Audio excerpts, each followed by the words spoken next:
Good evening, boys and girls, ladies and gentlemen. Making this video in order to answer a question I had in the comments. I'm not sure which video it was on, but it was a very good question, and I've been meaning to answer it for quite some time. And as I found myself typing on this here slide keyboard on my phone, my thumb started hurting, and I thought I ought to just make a video about this. Why not?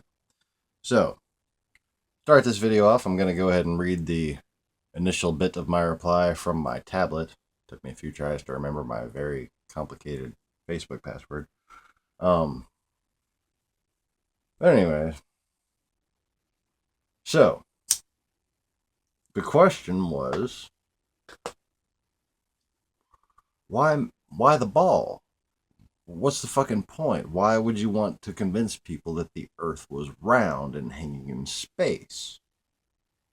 That's kind of the question of the hour, isn't it? It's one of those questions that if I was who I said I was, I'd be able to answer, wouldn't it? Okay, well, I didn't answer it on the text yet. I'm going to answer it off the top of my head, but before I do that, I had a lovely preface written down in the not notes. Not Nazi notes, but not notes. Yeah. Okay, so here goes. First of all, it's a good question, and I'm hoping this will make it even more fun to think about because I don't think this person is a person of faith. I think this is an atheist asking me the question. So I hope at the very least this is a fun mental exercise for you.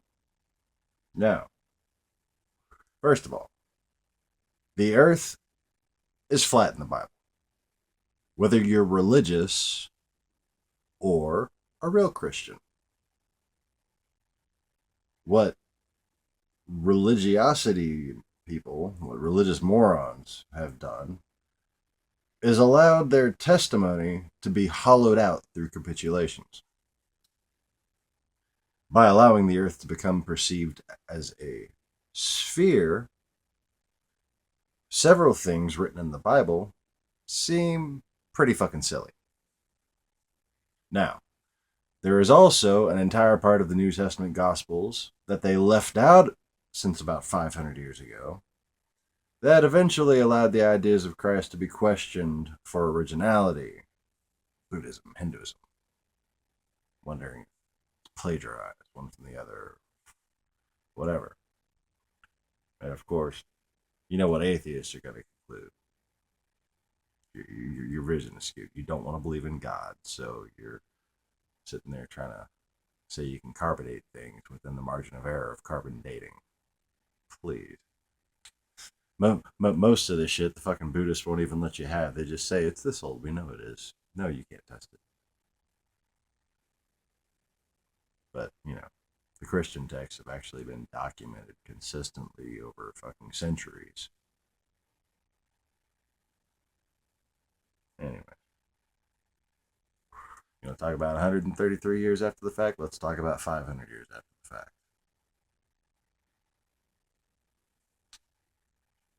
Shit, 1,200 years after the fact, if you want to be real about it.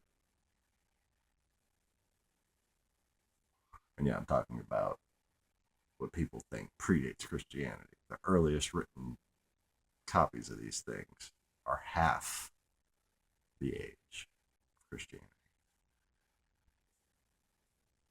It's intellectually dishonest. That's what I'm trying to say. Anyway, so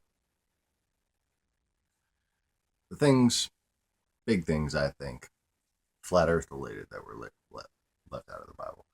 The ones that are in the Bible are obvious.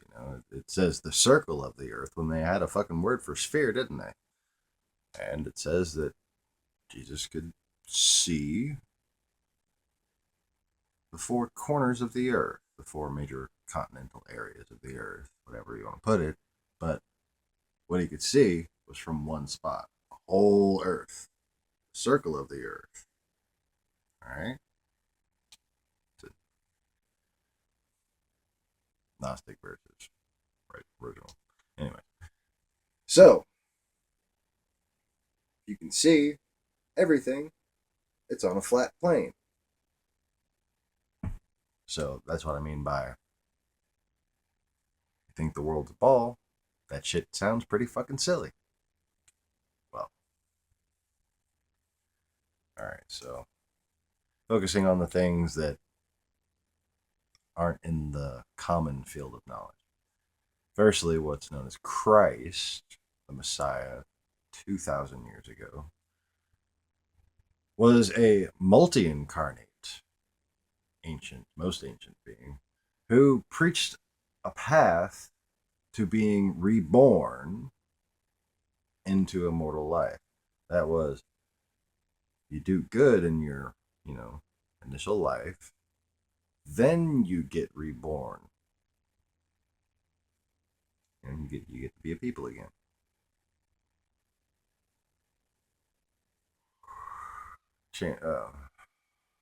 Immortality is tedious. Just trust me on that. Okay, anyways. Now, secondly, during the resurrection, all right, what's known as the Shroud of Turin event, okay? The body became light energy. All right? That body went through, causing kind of a photographic image onto the shroud.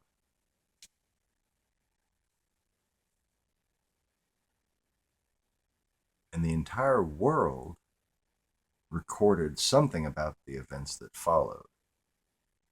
Because a giant face and then a flaming eye appeared over the entire earth at a larger scale than I think most could imagine these days.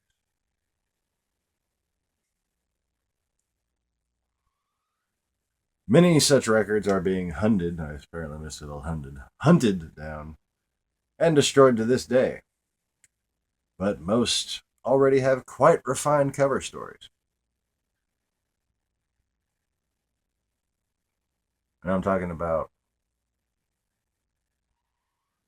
the big sky events. Okay, people think the sun in the center of the sky thing. All right, they're onto something. All right, but that's not it. Okay, that was the Shekinah in the sky.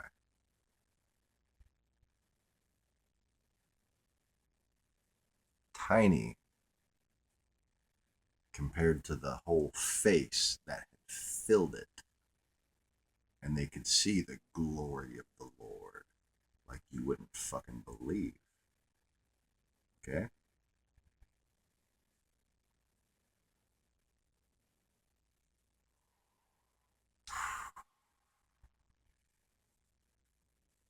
Like a tiny saucer.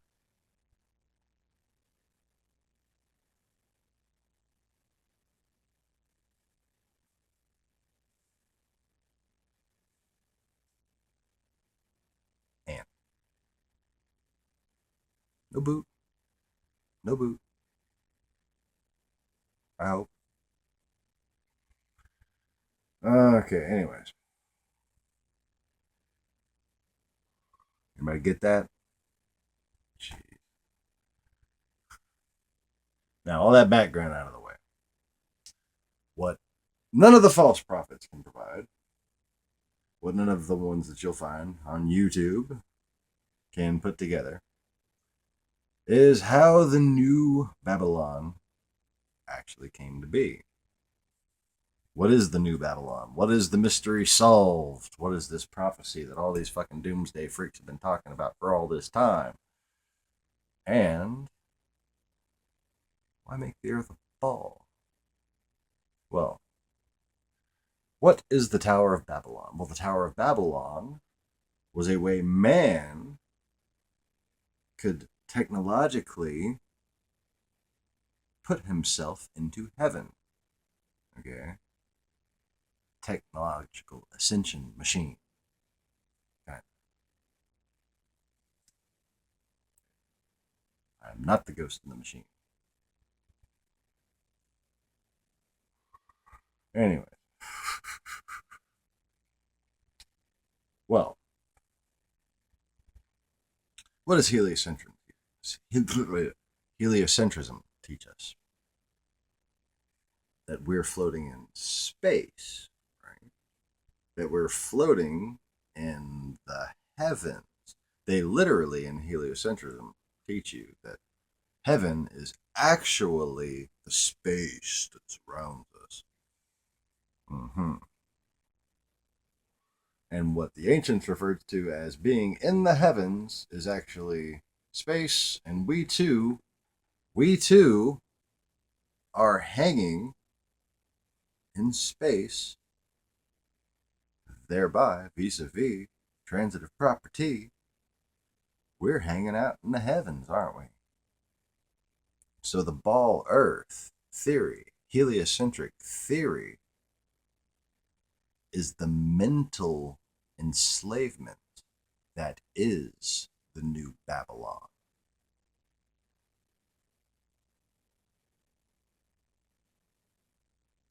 Got a better idea? No, you don't.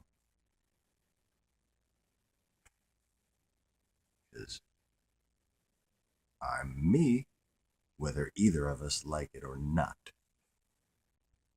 Yeah. Talking to that one guy. Anyway. So,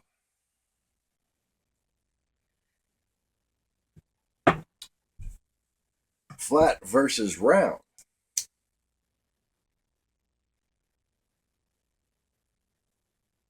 Now, see, the people that humans of good conscience consider to be barbaric warmongers, okay, those aren't real Christians, not even close. And the further they got away from the true Christianity, the more they capitulated, and the more they bought into the so-called theories of their infiltrators, okay? And the theories of their infiltrators just happen to be the exact philosophies of pagan religions, okay? And the governments that were theocratically adapted to these pagan religions were the enemies of these Christian areas and states. Hence the infiltration. Okay? So foreign infiltration further corrupted those who had forgotten because of another foreign infiltration that's a whole different story, and about a few hundred years earlier, Templar genocide. That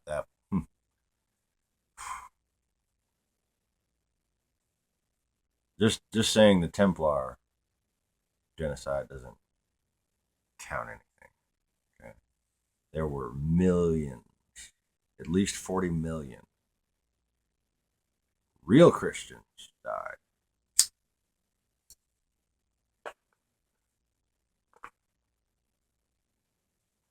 Why?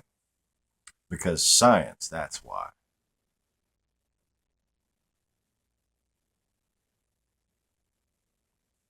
Yeah. And all modern fucking science stems from these people.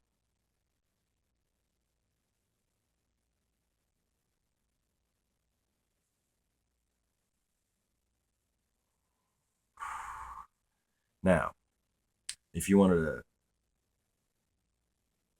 trace out one body within Catholicism that could be held responsible for this, it'd probably be the Jesuits, but I wouldn't pin it all on them, or I wouldn't pin it on all of them.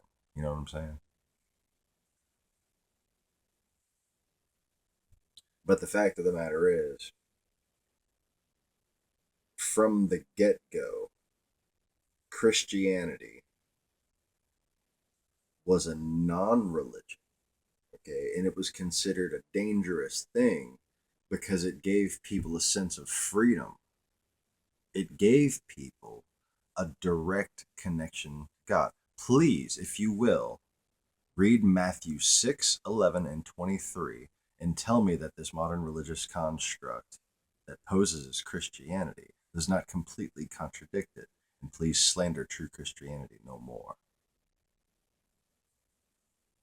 Because these straw man arguments that people have succumbed to have caused a rebellion against what was once a tranquil society in which true Christians protected people of all faiths, including actual atheist scientists, not pagans posing as scientists.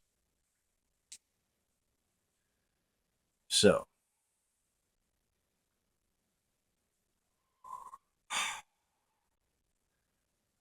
guess I'm done with that.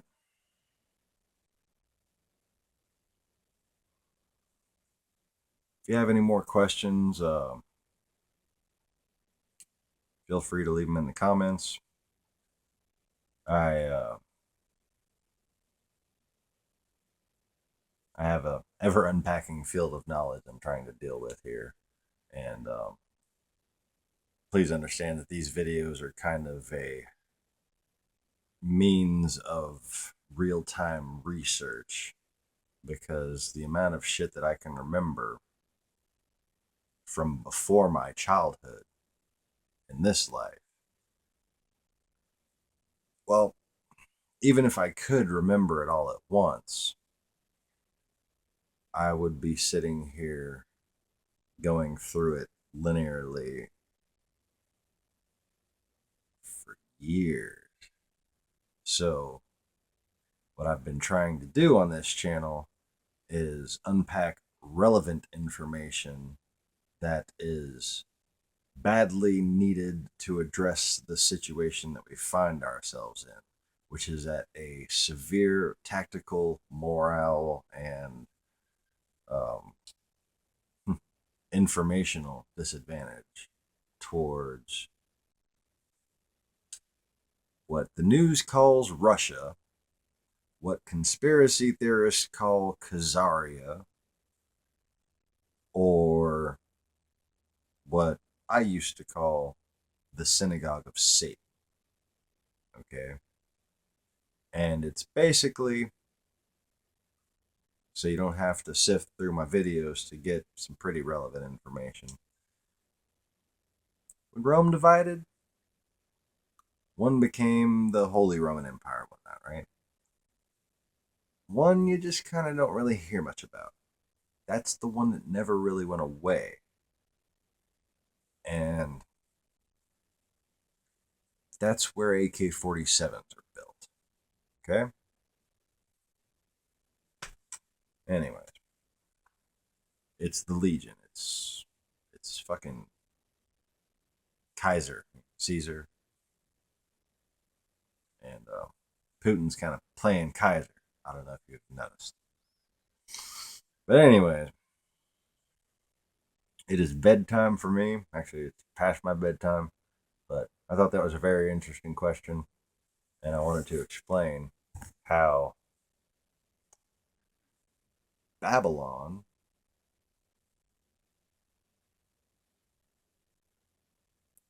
baller. Okay? And it's not going to be so great for much longer.